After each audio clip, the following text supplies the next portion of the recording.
Good morning and welcome.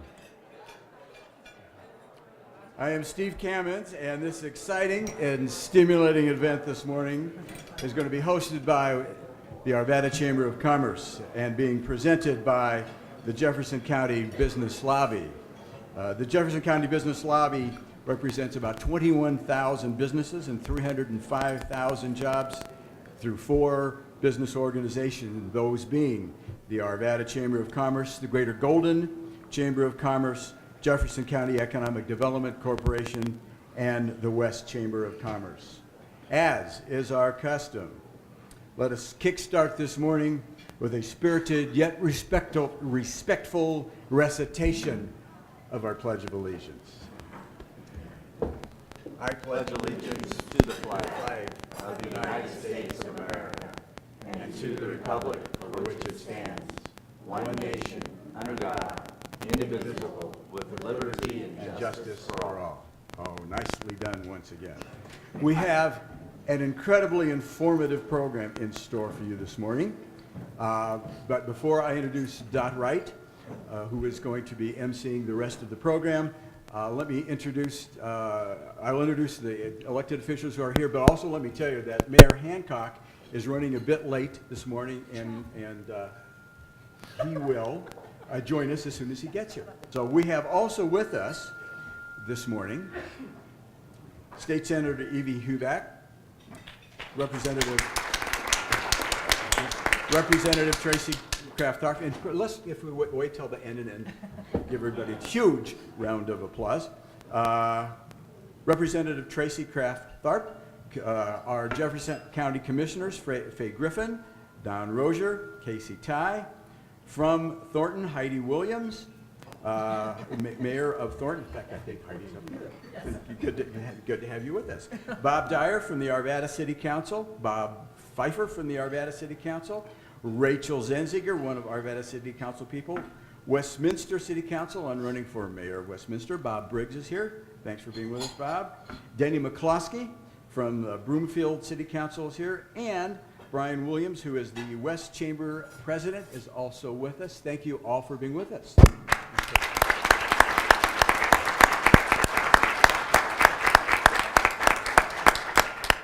Typically, at the end of the program, at this breakfast, we have elected officials take a minute or so to give reports, and this morning, we are just really not going to have time to do that. So we will postpone those reports, if we may, until our next meeting.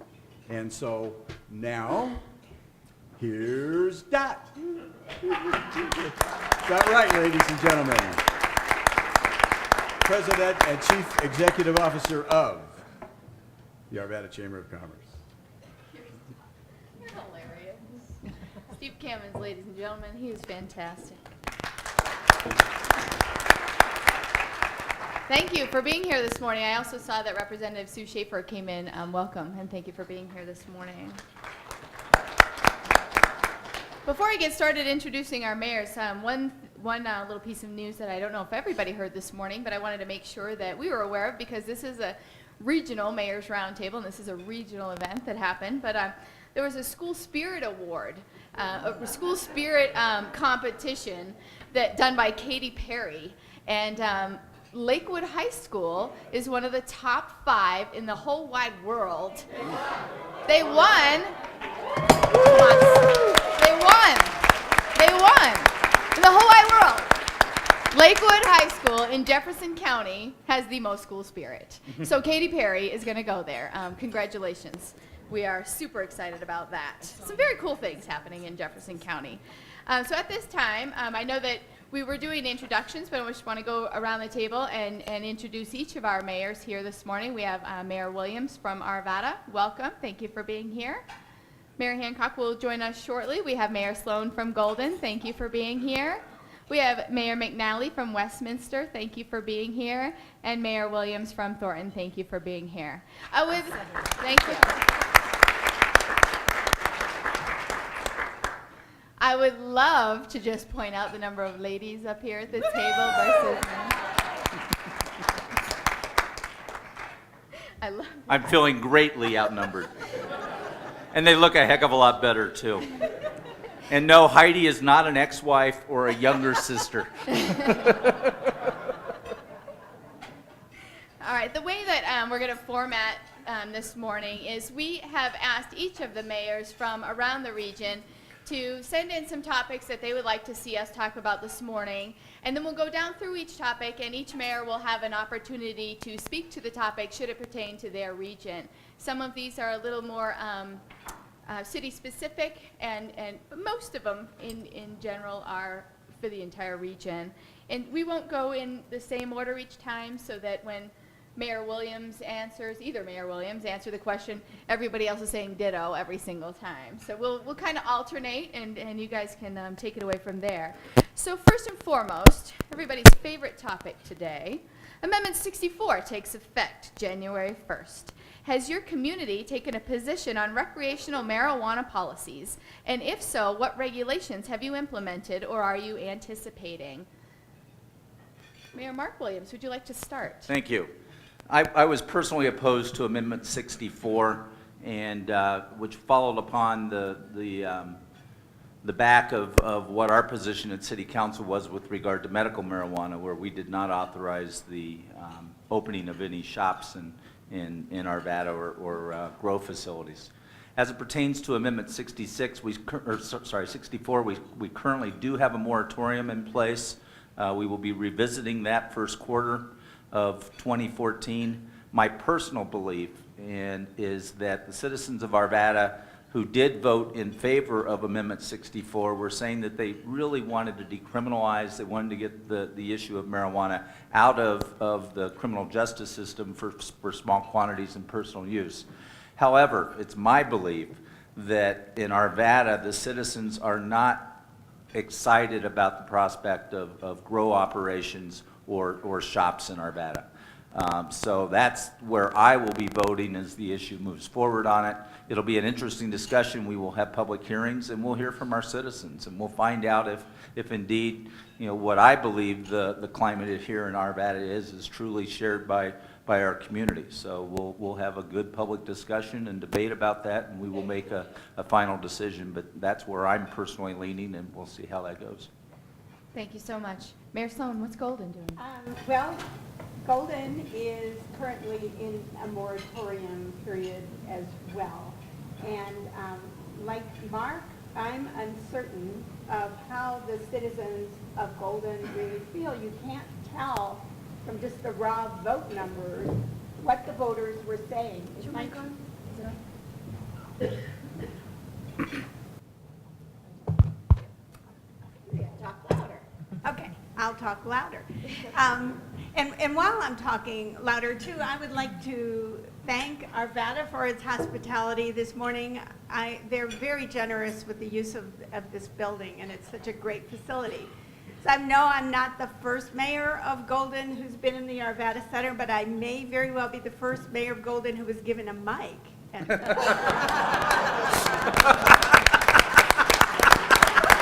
We love you. I appreciate that. We've come a long way, baby. And I essentially agree with Mark. We're going to be finding out what Golden, the citizens, meant when they voted in favor of Amendment 64. My plan is to appoint a task force and have them go out and get public input from all nooks and crannies of our community, distill it, bring it back to council, and then council can work on it toward the end of the moratorium period. We have a ban at this time also, and Mr. Weir, our district attorney, I know they had a huge meeting in Jefferson County, and it's not as easy as some people think it might be. You have the federal law that says it's illegal. You have crazily written laws that aren't easily definable here. And then we have yet another piece that's going to be voted on coming up November 5th. So when you talk to your police departments, when you talk to the DAs, they don't even know what they're supposed to do. And this is going to all be played out, and I know, Mr. Williams, you need, all of the attorneys need work, but those are the people that are going to benefit from this. We're going to have a huge turnover on our council, 3 new council members and a new mayor, so it will be up to them, but at this point in time, we do have a ban. We also have a moratorium in Thornton. I don't see anyone on council really getting too excited about, allowing the recreational shops or the grow facilities in Thornton. The other issue is that one of our biggest priorities is to attract primary jobs in Thornton. And there's a real concern that the economic development will be, affected by bringing grow shops or, pot shops into the city. And so I'm not, jumping on that bandwagon anytime soon. And there's another issue at the federal level is that the banks really can't help or work with medical marijuana or the grow shops or any of those types of facilities because it's, technically an illegal drug. And so, there's all kinds of issues that the citizens and people who voted for it didn't know because there were so many layers to that amendment. So at this time, Thornton's not taking a position. We will have to revisit it as everybody else will as well. Thank you. Now, I think we'll start at the other end of the table, this time on this one. There is a move afoot to bring a transportation sales tax increase to the ballot in 2014. What is your reaction to this effort? Well, anytime there's a tax increase, that's a very stressful proposition to anyone, especially, small business owners and our citizenship. We need to do something to enhance our transportation, to even maintain our roads and that sort of thing. And so I'm certainly at the table, I'm listening. My staff works very hard with the people that are working on these issues, and so I'll just continue to monitor it. I'm not really in a position to take one side or another yet, but we do need to do something about our transportation. Our roads are really at minimum right now, and we have train issues, we have all kinds of problems that are not being funded. How we get there, that's a whole other question. Impact 64 has been worked on for about 1.5 years, and it's a statewide issue. It's going to have a component of transit, it's going to have a component for roadways. When we don't have anything nailed down in a state budget that we can count on for roadways, or when things get tough, it gets dipped into and taken out. As a community, as a state, we have to look at issues. For the rural issues, it's shoulders. They don't have a decent shoulder if they have car trouble or a flat tire to not get hit on the highway. So it's different things for different people, but the smaller areas of the state are so concerned that the metro area, who has the bulk of the needs, is going to go for something like Colorado Springs did and have their own tax, and that will leave out the state. So all of the metro mayors have been at the table to work with this Impact 64, and we've been working very hard. It means a 0.7 sales tax, and that is very tough to swallow because that is the heart and soul of every city. The only good news I could bring on that issue is it's sunset, because Dawn Hunt knows we had a 2004 vote, which I'm sure we're going to talk about in a little bit, but you know where that's at. And because of where that's at, Impact 64 has the transit position in there that there's going to be so much money in there. And we have the North Rail and we have the Northwest Rail yet to complete, so we have an entire system. And so we need to look at that closely. We need the business community involved. It will be tough for councils to swallow and say we need it. But folks, I have not seen a better solution. And if you don't have infrastructure, you're not going to get to schools, you're not going to get to medical needs, you're not going to get to work. So we have to do something. Well, as you can tell from Nancy's and Heidi's answer, the metro mayors have been following this really closely. The need is certainly there, and we need to come up with a solution. So far, this has been the best one, but the whole state is going to be working together to figure out what to do. I would just like to add my personal thanks and respect for the CDOT administration led by Don Hunt. You know, they have grappled with this problem. They've been very open and honest with all the elected officials in the entire state. They've shown us the difficulties they have, and they're working with us. So I think with all of us working on it together, the state will resolve the issue, but it's not going to be easy getting there. Yeah, it certainly isn't going to be easy. It's there are so many components to this from so many different perspectives. From the city perspective, you know, sales tax is sort of sacred ground from how cities view the ability to use sales tax for local needs. And if we have a statewide 0.7 sales tax increase, that really is getting some of us pretty darn close to 10%. And how does that impact our retail businesses? How do we factor that in with so many sales now going to internet sales where folks are forgetting to pay their sales tax at the end of the year? Because, oh darn, I forgot to do that. So you've got that component as to what impact does that have upon our local businesses and upon our local governments. But you've got a huge gap. You've got a recognition that our roads are not in the condition that they need to be and that we need to get them improved. Studies have shown that a gas tax is not viewed favorably by the taxpayers, even though it's a good user fee that does directly reflect the needs. And folks in Colorado hate the concept of VMTs, vehicle miles traveled. People out here in the West do not want some little machine put in their car that tells people where they've been, how far they've driven, where they're going, all those kinds of things. We don't like Big Brother. So when you factor those in, is the sales tax the only logical way to go? Glad you could join us, Michael.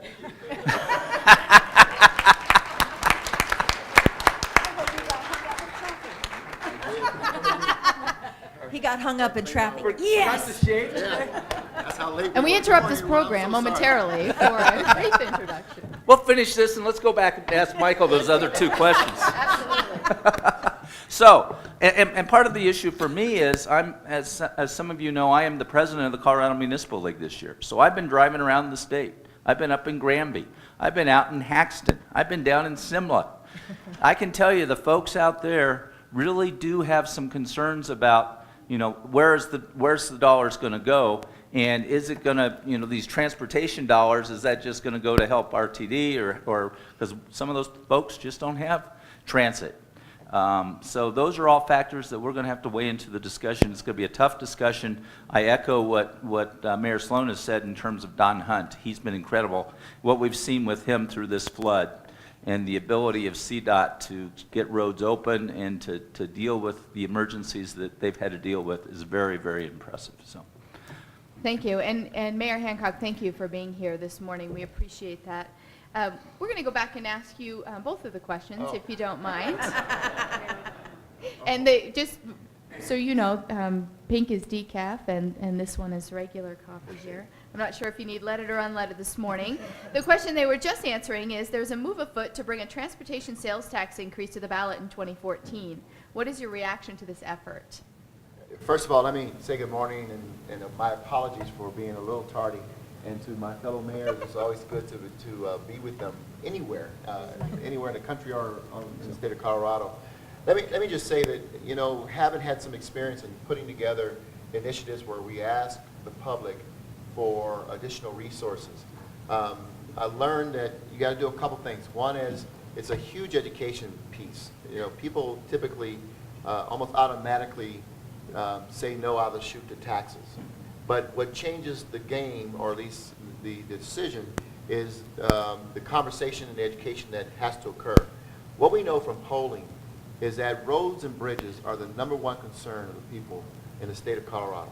#1. And the same thing we found the same issue in Denver, Colorado. And when you make an argument for the ability to keep commerce moving people safely throughout the area, people tend to support that before they support anything else, even trumping education, which is a very interesting situation. So when it comes to this potential bill, asking the people of Colorado for additional taxes, is that we have to do the job in educating the public and how important it is to our economic viability and our safety to improve our roads. And unfortunately, the federal framework doesn't allow us to turn to the federal government to ask for support, and so a lot of the pressure is being put on the state and local communities to stand in the gap on some of these issues that typically we find some federal support for. So it's one of those things that in Denver we're going to take a very close look at. I know it's critically important that we find some support to improve these roads and our highways around Colorado. Thank you so much. And if you don't mind, I'd love to go back to this first question. Amendment 64 takes effect January 1st. Has your community taken a position on recreational marijuana policies? And if so, what regulations have you implemented or are you anticipating? We've been working on this for quite some time. We decided we would opt in. 66% of the people in Denver said supported Amendment 64. And so this is the will of the people. There's no secret where I stood on it, but the reality is I'm elected by the people to implement their will, and so we will. And I have come at this and have asked council, and I think most of the council has approached it the same way, and that is you approach it with the most restrictive regulation and to allow for the appropriate and I think responsible implementation of Amendment 64 in our community. And so we have a 2-year moratorium in Denver to allow for the 200-plus dispensaries in Denver to transition to retail if they want to. Give us some time to find out what the impacts are in Denver. Around that, we have some other regulation. Of course, you can't be within 1,000 feet of a school, and you can't be within, I think, 1,000 or 1,500 feet of another dispensary or retail operation. We have some application fees and regulations that you have to undertake. Council approved for a hearing for every center that wants to transition, a public hearing. And we have on the ballot this year a 3.5% tax that will tax it and pay for, not only for us to implement the regulatory framework, but to pay for enforcement as well. Thank you. I appreciate that. I think we'll start with Mayor Sloan on this answer. In recent years, the legislature has undertaken efforts to limit the use by urban renewal districts of tax increment finance. How important a tool is this in your toolbox for the city of Golden? That is a great question for Golden. Urban Renewal Authority has taken Golden from a sleepy, disheveled town in the early 80s to the thriving place it is now. That would not have happened without tax increment financing. And because it would not have happened, there would be no additional revenue for any other entities to share. It was the efforts of the Urban Renewal Authority who went out there and used their creativity, because in the first years it was creativity, there wasn't enough increment built up, and eventually ended up with the town Golden is today. For instance, there was one building that sat vacant in Golden for over 20 years. And if it were not for tax increment financing, it would still be vacant. Today, it's a mainstay of revenue and pride for our entire community. It's called Gateway Station. It's mixed use, residential and commercial, and retail. And it's been just a cornerstone of our community instead of a derelict building sitting on the corner of 13th and Washington. So I'm sure there are tweaks that could be made in the URA legislation, but it has worked so well for Golden, and I think any community that has used that tool. Thank you, Mayor Sloan. Mayor McNally, would you like to go next?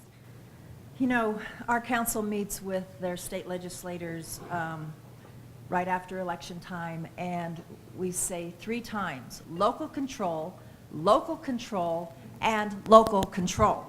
I think it falls on deaf ears, but we say it. It is about local control, and we hear the horror stories, the 5 to 10 horror stories that keep coming up at the state legislature. We have said, so if somebody is abusing it, put something in that when that's proven, there's something that happens to them, a penalty or something, but do not penalize the other of us that are doing it correctly. We have a 103-acre site that people used to know as the Westminster Mall that is vacant right now and getting ready to build a downtown. And if we do not have an urban renewal, that will sit there as dead ground for who knows how long. It is critical. When we did our urban renewal piece up at 144th, we went to the county. Do you want a slice of this action? No. They don't want to put skin in the game. So any of these other entities, if you want to put skin in the game and put money in the infrastructure that has to happen, we'd be glad to talk to you and let you be part of the action. But if we're putting in 100% of the infrastructure and the things that have to go into that, and we have that liability, none of you do, by God, that's wrong. And urban renewal needs to be kept alive, and as it is, do not tie up our hands and handcuff us, because if you don't want sprawl, then you'd better accept urban renewal and understand who is putting their head in the chopping block in order to do it, and who has the risk. It is no one else but the people putting in the infrastructure, and that's the local city. So if a school district wants to help out in infrastructure, terrific, then you get part of the proceeds. If the county wants to. But I'm telling you folks, we've gone to those entities on different projects, and they don't want skin in the game. So you can't have it both ways. How do you really feel, Nancy? I'm not sure how to follow that. I will say Cabela's. Okay, y'all have maybe been to Cabela's in Thornton. Urban renewal. They're welcome. Yeah, if not, please come. Urban renewal. You know, that is how we were able to bring Cabela's into Thornton. The Lark Ridge Shopping Center on Highway 7 and I-25, that is how we brought that in. We have an urban renewal authority in our original part of Thornton because we need help in that area. And as Nancy said, we're the ones who are responsible for that. And so I would invite any state legislator here in the room or who is not in the room to come to Thornton. I would be happy to take you on a tour, show you what urban renewal has done and what it needs to work on, because we have areas in Thornton that need work, just as Westminster and Golden and Arvada. So for the legislators to take that away from us, that would be wrong. And like Nancy said, just because a few people have screwed it up, you cannot take that away from the cities. And I do firmly believe in local control. I served on a school board where I firmly believed in local control, and my position has only strengthened since I've become the mayor. So if you're a legislator in the room, please give me a call. I would be happy to take you out and show you what it can do and what it has done. And it is so vitally important to our toolbox in Thornton, and I know to the rest of the state. Thank you. You know, I think for us, it's real easy. Exhibit A, Old Town Arvada. We would not have the vibrant Old Town Arvada we have today were it not for the tool in the toolbox of urban renewal and tax increment financing. It takes the Sam Clubs, the Costco's, the redevelopment that we did in what we call New Town down south of Old Town to give us the economic engine, to give us the financial resources, to be able to put the infrastructure, to be able to put the money into the Old Town area. You know, I've talked to a lot of developers around, and they need to see the partnership. They need to see that the private sector and the public sector can work together in terms of putting in infrastructure, to putting in the commitment to redevelopment of an area. And as Nancy says, you know, if it weren't for the cities, the urban renewal authorities taking it on to put in, to take the risk, to take the chance to do these things, those dollars would not be coming into our communities. And it's because of those dollars coming into our communities that eventually, after the end of the urban renewal period, that all the other entities benefit as well. And they get to reap that benefit, even though they didn't have skin in the game. It's just deferring it for a period of time. So it's very appropriate. You know, I'm sure Mayor Hancock's going to talk about some of the ones in the Denver metropolitan area. If it weren't for that, we wouldn't have had the pleasure of hearing his wife sing the national anthem at the Bronco game on Sunday. So with that, I'll turn it over to Michael. Thank you. I think the mayors have said it best, and Mayor McNally, we know who now will be the spokesperson for us at the state legislature this year.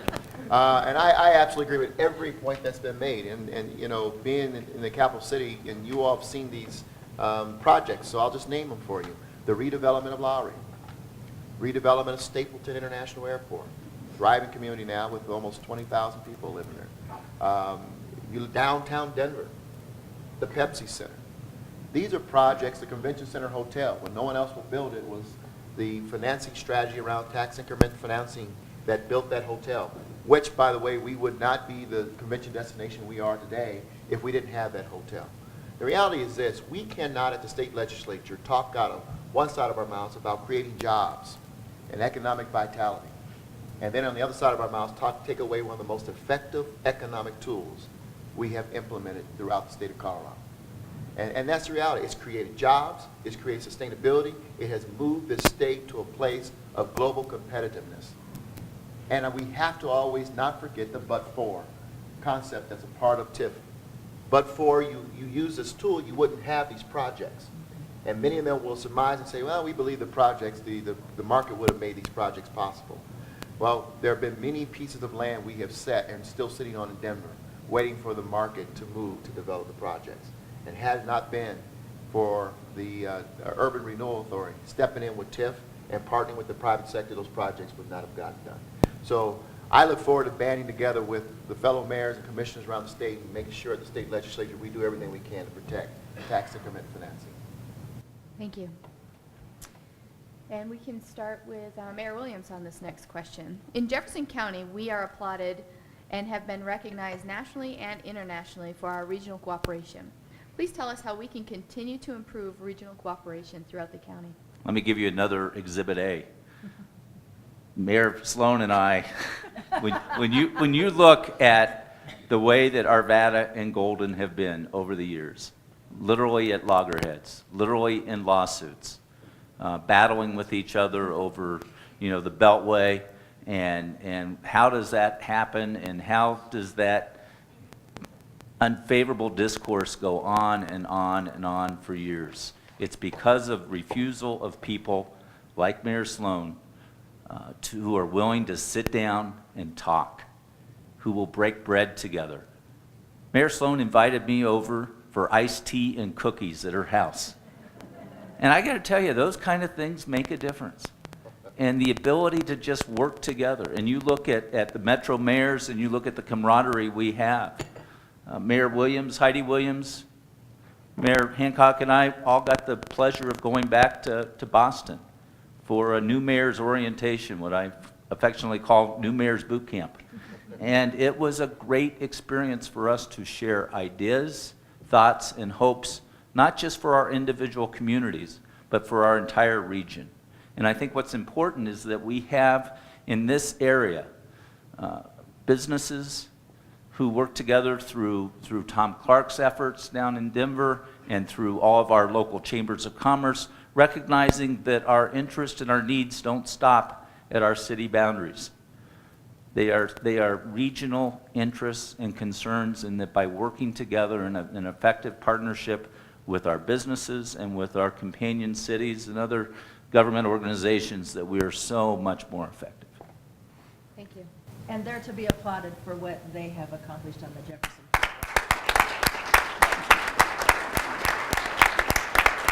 Mayor Sloan, would you like to go next, and then we'll come back to Mayor Hancock? All right. Thank you, Mark, for those comments. What happened was we reached a solution, particularly with CDOT, that the road through the city limits of Golden would feel like and work like the road that the Golden residents wanted, and at the same time meet the regional needs for traffic, which is an ideal solution. And although I enjoyed talking to Mark over cookies, it was truly the technical people who worked the solution out while the elected officials stepped back and let the problem solvers get at it. So that's the backstory with the road through Golden. I would also like, speaking of regionalism, the latest weather event we had is the best example of regionalism in Colorado. As the magnitude of the event became apparent, every local government was in there pitching in with everybody else. Every police department, fire department, communications folks, internet people. And it was amazing, all the facets that the emergency brought in. And we realized that we are all in this together and pulled together. It was a phenomenal effort. Thank you, Mayor Hancock. Would you like to speak to the topic? Yeah, sure. Bruce Katz with the Brookings Institute just issued a book, published a book called Metropolitan Revolution. And the reality is that regions that choose not to cooperate and to work together to be competitive will be those regions that are going to be left behind in the 21st century. And the reality is that this metropolitan region that we all live in has so many assets, so many opportunities to really be globally competitive and globally connected that we just simply cannot afford it. This is no longer a multiple choice for us to cooperate. It's now a mandate. If we want to really fulfill the real potential and opportunities that this region has for itself. And the reality is that we're not competing against Arvada or Golden or Westminster or Aurora. We're competing against Beijing and the region around Shanghai and Bombay. That's the way the global economy is set today. And so we have to grow up. And we have to realize in this marriage, I've been married 20 years, and not every day has been hunky-dory. And just because we might have a few words or tiffs between us doesn't mean I'll walk away and say, I don't want to work with you anymore. The reality is that we're in this for the long haul. We are mutually together. And I may have a moment where I need to go in the basement and just blow off some steam. But at the end of the day, we got to come back for the greater good of the entire household. And that's the way I look at it for the entire region. And just because we have something at stake, let me just say this and then I'll close. Regionalism cannot be when things are just great. We must maintain the values of regionalism when we have things at stake. And we must find that mutual win-win, even in the midst of what we consider a competitive storm. Because at the end of the day, what happens or helps Golden ultimately helps Denver. What happens and helps, it happens in Arvada, it helps Arvada, helps Denver. We're not mutually exclusive, and so we must put aside those visions that we can do this by ourselves, because in reality we cannot. Thank you. Mayor McNally. Well, Mayor Hancock is wonderful about always sharing. If they're starting something and putting in the money for the upfront, but they have more spaces, he always invites any city to join in with whatever it is, whether it's a training or the 311 or the whatever it is. He has been wonderful about that invitation going out to maximize whatever is happening. We live in 2 counties, Westminster does, and so we have the opportunity to work with Adams and Jeffco. And I don't care if it's buying gas together, what it is that everybody else has talked about. It is an opportunity to stretch the taxpayer's dollar, and that is what our goal is. And I know Thornton and Westminster have a very unique relationship, and we shared sales tax. Yeah. Along a corridor where we didn't want things to go on one side and the competition on the other side. We're trying to look at what do the people need in that corridor, and we're sharing, if it's on our side, Thornton gets 1/3 of the sales tax. If it's on their side, we get 1/3 of the sales tax. That's partnership. I'll just end with, we had partnership a year ago when Jessica Ridgway was murdered, and we had 75 agencies come to our need. We had the city of Arvada that patrolled the south end of Westminster. We had Broomfield that was patrolling the north end, because all of our police officers were engaged in the search for Jessica. Those are partnerships that you don't forget, and we can't thank everybody enough for helping us. Wow, everybody has said a lot. We have some I have some really specific examples of regionalism that we have had lately. We have a Tiger grant that we applied for. It's a federal grant to help us with a stretch of I-25 from Highway 36 to 120th. It's going to give us an additional lane. And the first time we applied for the grant, we didn't get it because we didn't have enough local match or cooperation, regional cooperation in. So we applied again, and we got money from so many people. This is not just at Thornton. This is, I think Adams County really took the reins on this, but Thornton, Adams County, even Weld County, RTD, Westminster, Broomfield, Northland, maybe Federal Heights, I can't remember, but we all put in money, and we all supported the project. And so we're going to end up with another lane on I-25, which, oh my gosh, how amazing is that? Because we really need that. Weld County is now starting an initiative, and I'm up there in those meetings trying to help support them because they supported us. When I was on the school board for Adams 12, we did we did a sale to them. Okay, so I'm speaking as a school board member. We sold the property to Thornton, and now Thornton has that property for Cabela's, and then we got them a property for the school buses, and I'm like we and them because I'm on both sides. But it was a very cool thing, and we actually won an award for that regional cooperation, and we're even sharing a fuel site and a wash bay for our trucks and their buses, and it's a great cooperation that we do. And probably the most important regional cooperation that we can ever do is helping with rescue and putting out fires. And I know our Thornton Fire Department has a dive team, so going and helping with the floods and helping to rescue victims. And I know we all cooperated in that. Everybody throughout the state did. And so there are so many ways that we can be regional. And my hope is that we never stop really being regional and that we just use the word, because the word doesn't mean anything unless there's action behind it. So I'm really passionate about regionalism and the implementation of it. Thank you. And we'll start back down with you on this next question. In talking and sticking with the theme of regionalism, the 36 corridors in the midst of a North Area Mobility Study that is looking at the Northwest Rail and bus rapid transit. When I originally got this topic from Mayor McNally, she said, NAMS, we're looking, a NAMS study in NW Rail and BRT. And I sent it to Mayor Williams, and I said, could you please translate what all of these letters mean so that when I read it off to the audience, I'm not the only one that doesn't understand the question. So let me read it again. The 36 corridor is in the midst of a NAMS study that is looking at the Northwest Rail and BRT. How is it progressing? Well, this is probably the best question for Nancy, but I will attempt to talk about this. And yes, the acronyms when you are in city government is crazy. So I came from the school board where they had all these acronyms, and then I came to the city and they were the same acronyms, but they meant different things. So if you don't understand, get out Google. That's what I did.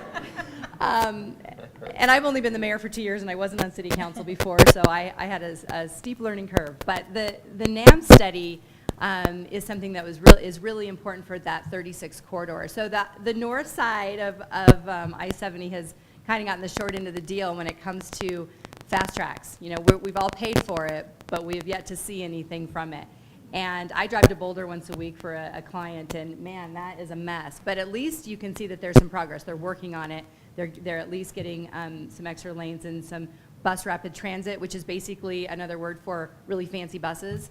And so I think it's going to be a great thing, but we still need to figure out the solution for the rail, because so Thornton looks like we're going to get our rail system. We don't know how far it'll go yet, but it's still not going to be complete without that extension to Boulder and Longmont. And so, yeah, it's a really good study. We have to do it, but let me have Nancy talk more on the progression of it. Oh, this is when my counsel would say, go into a Zen mode, Nancy, Yeah. because I can get very crazy. I was one of the 3 mayors in 2004 that helped kick off the 2004 election for fast tracks. So I am passionate about it. I've been involved in it for the whole time. And it is about a system, and I can't have you forget that, because we have been about the system. And in the 2004 vote, there was $280 million for bus rapid transit. We took that a little further because of our coalition, and the coalition has been together since 1999. Many faces come and go, but It has always moved forward. It doesn't matter what face is there, we move forward. Yep, we may have disagreements, but we locked ourselves up for 7 hours in the last 2 weeks, and we will have some announcements forthcoming. I can't announce them today, but it is critical to know that we took that, leveraged that $280 million from Fast Tracks, and we went to get a Tiger grant. We talked to CDOT. We've got money from the Denver Regional Council of Governments, Dr. Cog. We have gotten money from any place that we could get partnerships to get the HOV lanes from where 36 comes off of I-25 into Boulder. They will be done in 2016. That isn't what we only voted for in 2004. The huge piece we voted for was the train. And that is what I will die for, and I hope my ashes don't have to be put over the rail by the time it gets done. And this ties right into Impact 64, because I'm convinced that while there's 4 RFPs out for the North Metro line, and I sit on both groups, so depending on which group I'm sitting in, I'm targeted by the other group, but, oh, you're supporting them. So I truly sit on a fence and can get aimed at from both directions. And that's just the way it is. But we have looked at this as a system, and that's the reason we support everything. So there's 4 RFPs out there. Something's going to happen, but I'm convinced they're still going to need some of that money coming from Impact 64 to get the North Line done.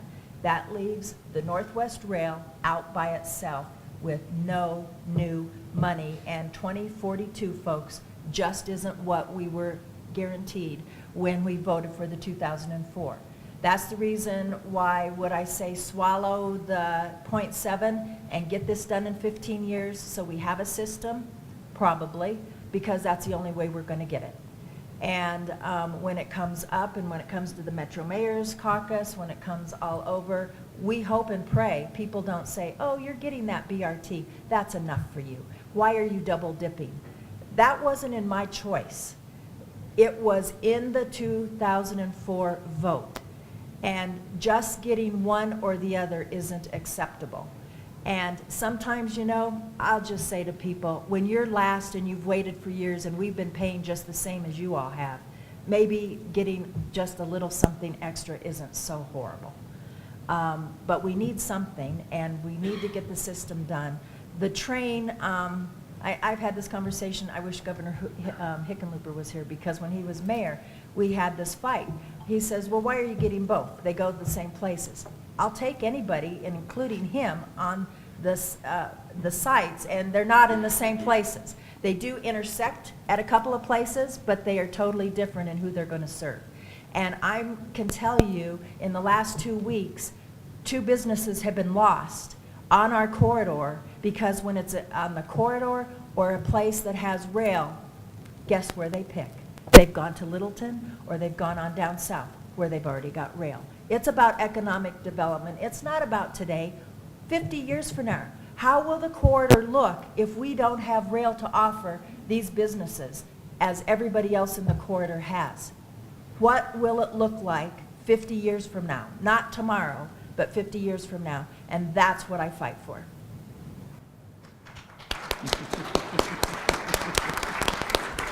Thank you. I know. Mark just wishes I'd say it like it is. Yeah. What's really fun is we sit in a lot of meetings together, and Nancy is frequently knitting. And you can tell how agitated she is by how quick the knitting needles go. We've seen her knit an entire Afghan in one session, if things are really heated. And at Dr. Cog, the guys will look in my bag and see if I have the double-pointed needles where I can stab 2 people at once, or if I just have the crochet hook that's not as dangerous. That's fantastic. Mayor Sloan, would you like to speak to the topic? Just very briefly, I really admire Nancy for being in the thick of it, and Golden is cheerleading from the sidelines. We have light rail. We've been fortunate enough to get the West Line. We love it. And I'm looking forward to the Gold Line. I want to be at the opening for the Gold Line, and it would be great to join you, Nancy, at the opening, and Heidi at the opening of the North and Northwest rail lines. We want all the best for our sister communities. It's the same thing for Denver. We're excited that the NAM study is taking place, and we'll wait with bated breath to see what the results are. We certainly understand the situation up north and want to be supportive of our northern neighbors. It's got to be really frustrating for the Mayor McNally and other mayors who really want to see the promises that were made in 2004 come to fruition, and not be able to control things like cost ridership ratios, which really is the crux of the challenge.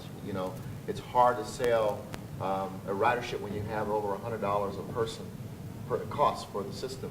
And I know that's got to be so frustrating, suffocating, because you want to see the promises that were made to the people who made the vote come true, and bring it home. So we'll wait for the study and see what happens, and then do whatever we can to be supportive of our neighbors to the north. Thank you.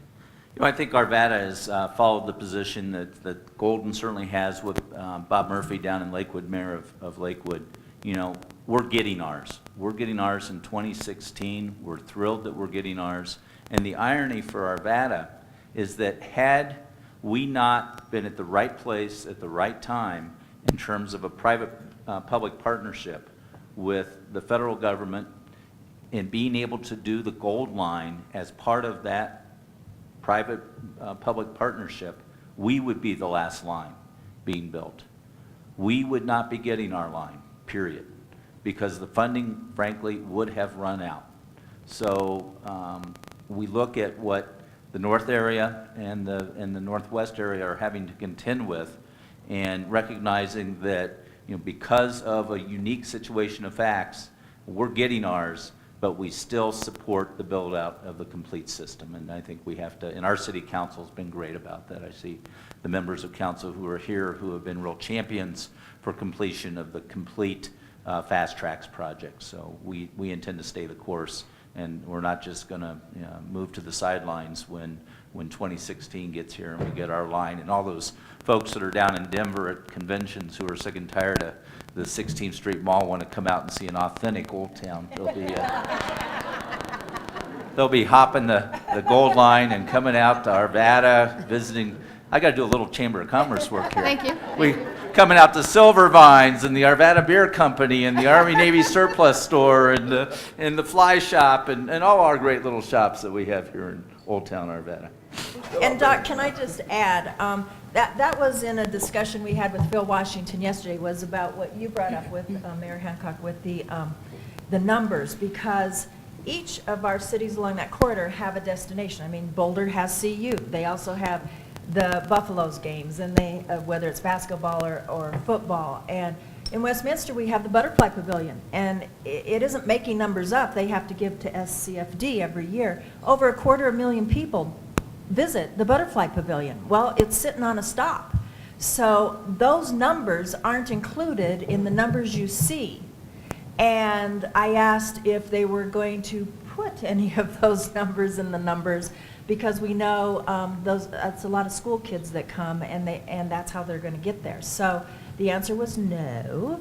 And what you also need to remember, once, and probably you'll see it in segments, because that's just how it can be built. But you have to remember, BNSF owns that rail.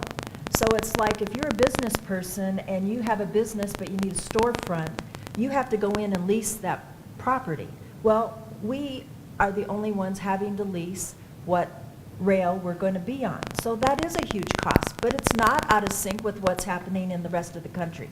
So those are some things, and I said to RTD yesterday, you put a little asterisk and put it so small, even I need a microscope, and I have worked with it for 10 years. I said, put it up there so people can understand. You're business people, you can figure it out, and you know that it makes good sense.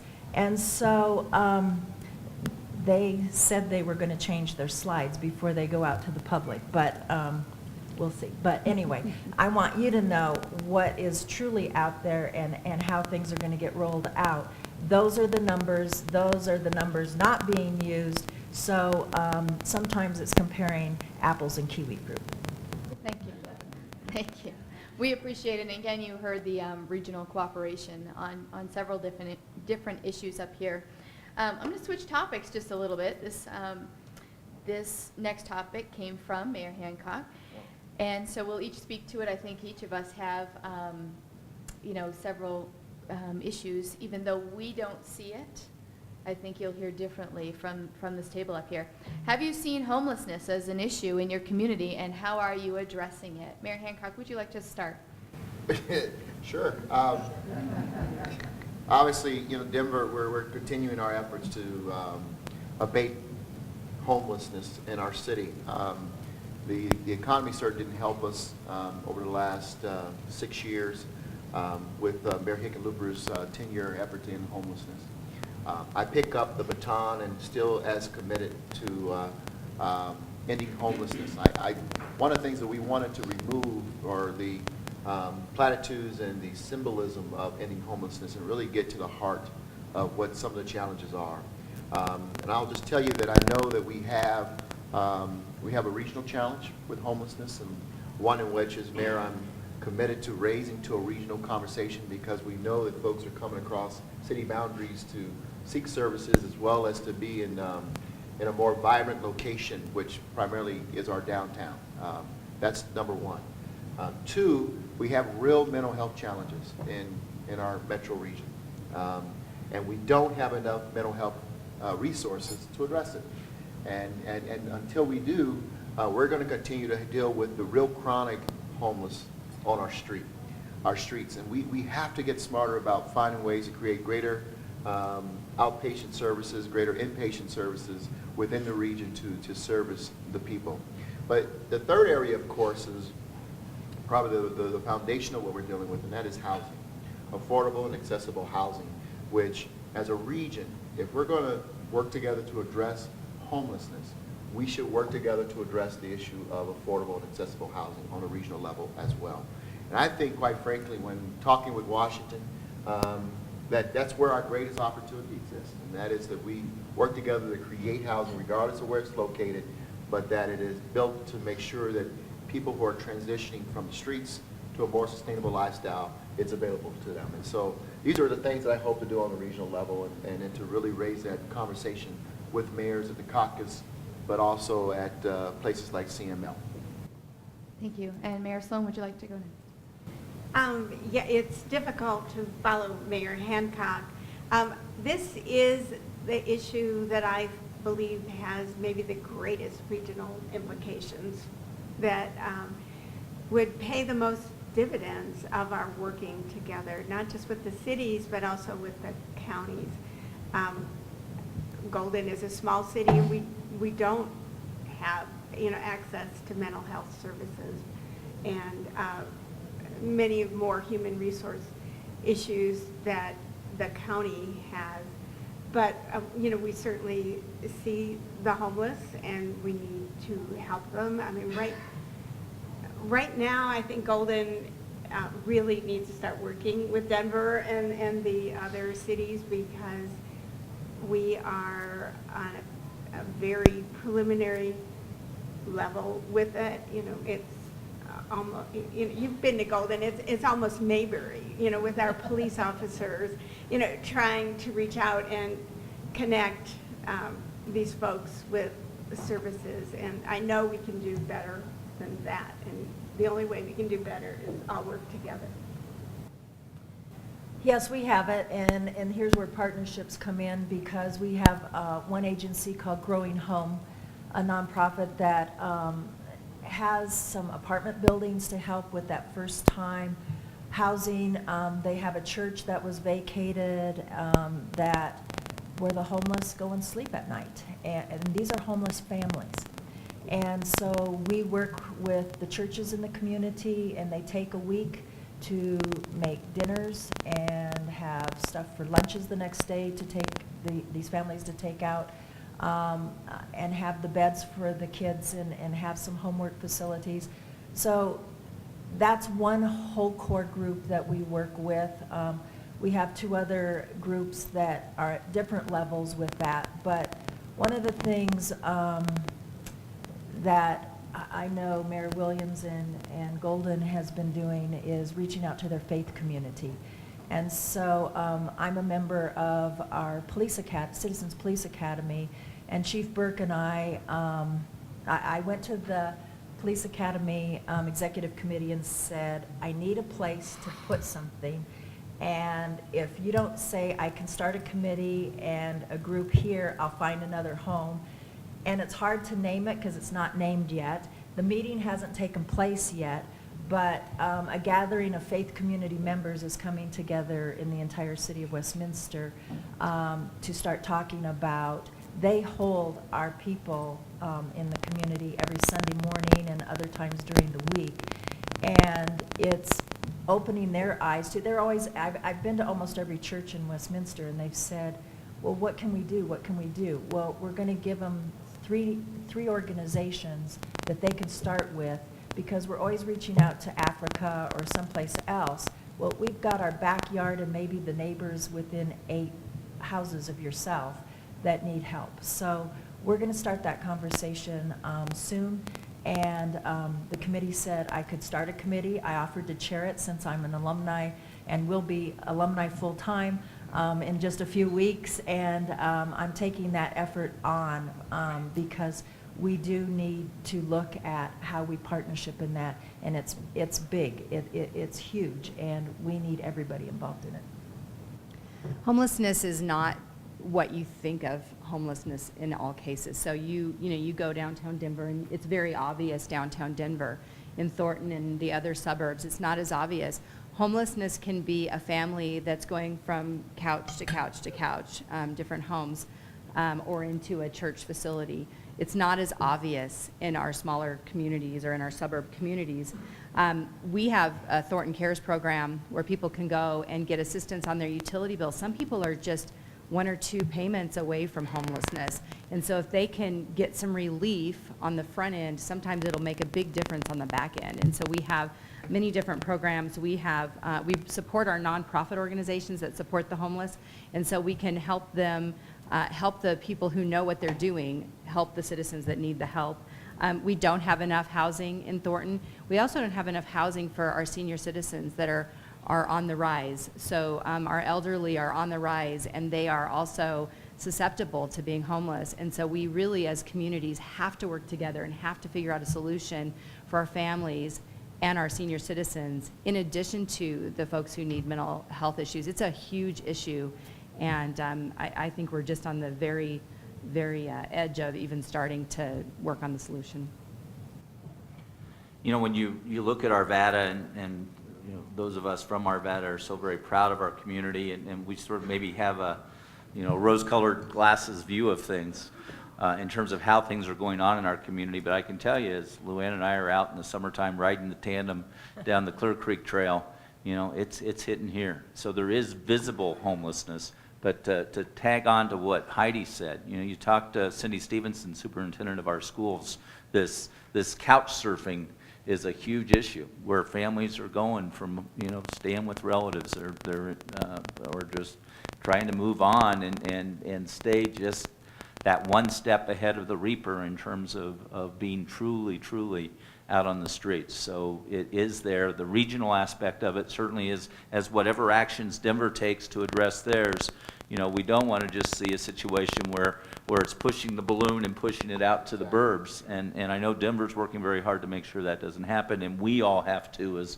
the first ring suburbs, take an active role to make sure that we're addressing the issue. In Jefferson County, we're fortunate that we've got the Action Center that is a big resource and is looking at a major capital expansion that will help address from that perspective. You're exactly right, Mayor McNally, that we're very dependent upon the faith-based community. That's a huge safety net for us in so many different arenas, and we'll be hearing a little bit about that shortly. I've been the attorney for Volunteers of America for coming on 29 years, and what I've seen over the years with that is indeed a growing problem, a growing situation. And it's so very important that we use all of our resources, the business community, the faith-based, the volunteer, nonprofit entities, and our governments working together to address this very serious issue. Thank you. And that actually ties perfectly into the next piece of this morning, and that is, as from Arvada's perspective, with recent floods and with Jessica Ridgway, we had a great volunteer effort led by our faith-based community and our business community together. We think there are other opportunities in the future for our faith-based communities to partner with business and government. And to speak to that, I'd like to invite up here Dave Runyon with City Unite to come to the podium and talk a little bit about how you got started and what you're doing and what it is that's leading all of these other cities to do what they do. Thank you, Dave Runyon.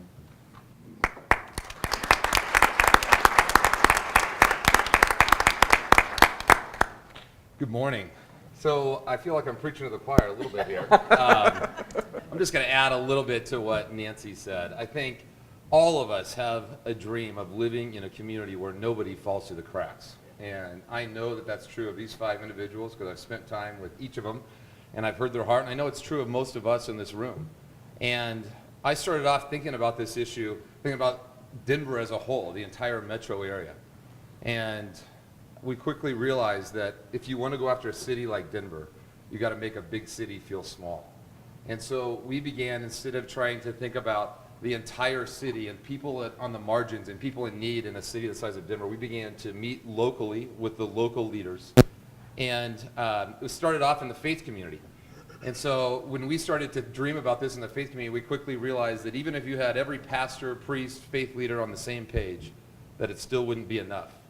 And that when you could begin to bring in government leaders, business leaders, and faith leaders at the same time and bring them to the same table, that you can get a lot done.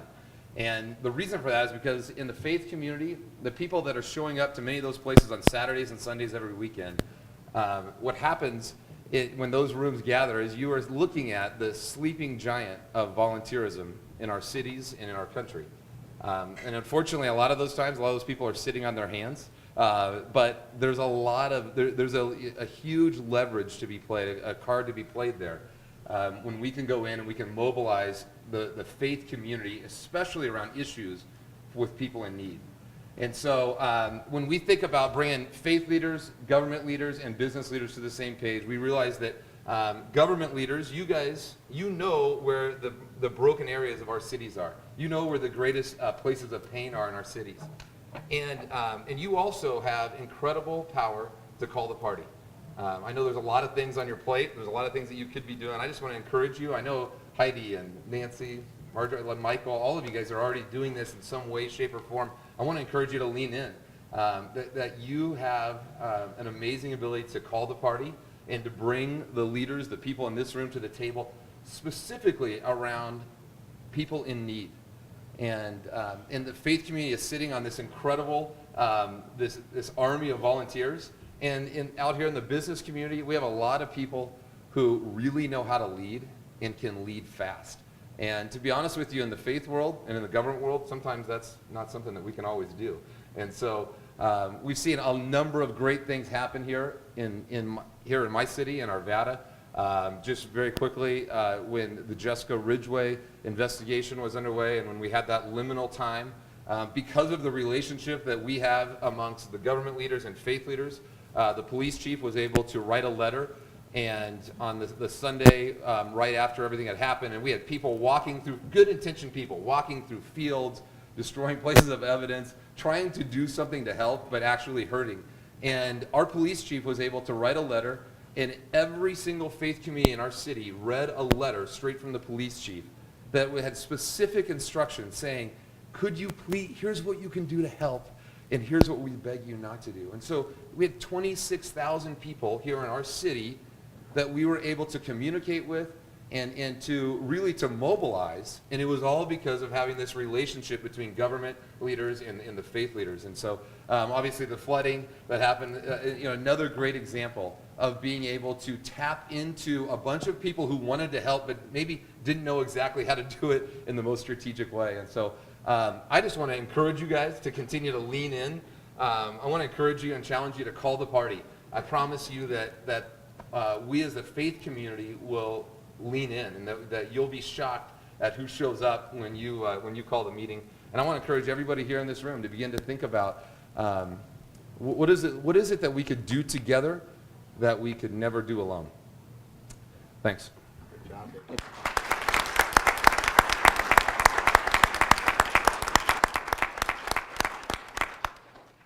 Just a couple of announcements, and I'd like to do a quick recognition for someone. Today is the last event for our chamber president that she's been organizing. This 5-foot bundle of energy came to the chamber 5 years ago, and her impact was felt immediately. The chamber has grown from 400 to 700 members, and the quality of the events and services offered by the chamber were vastly improved. Dot Wright has accepted another position outside of the chamber network, and it is a wonderful opportunity for her and her career, our loss. We know she will stay in the Arvada community, and I'm sure will remain active with all of us. Please join me in thanking Dot for what she has accomplished at the chamber and here in the Arvada community.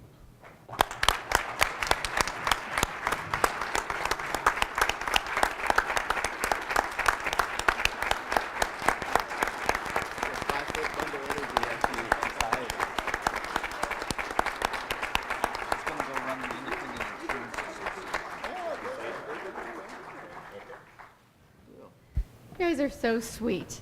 It has been an honor and a privilege to serve as your chamber president. I love every single person in this room. The partnerships, it's been an honor to work with our mayor and city council, Arvada Economic Development, Urban Renewal, all of the schools and businesses and KATV. I love you guys back there.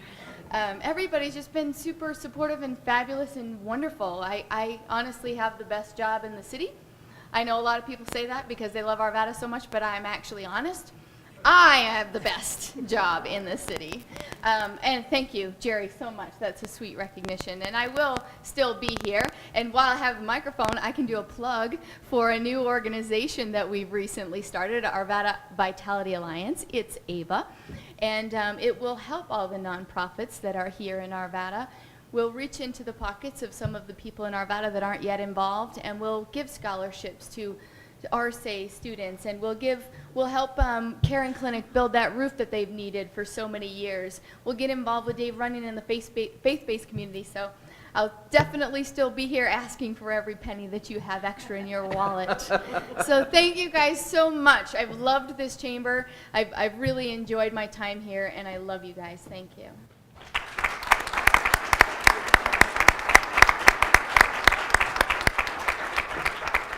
Just too bad you're not a little taller.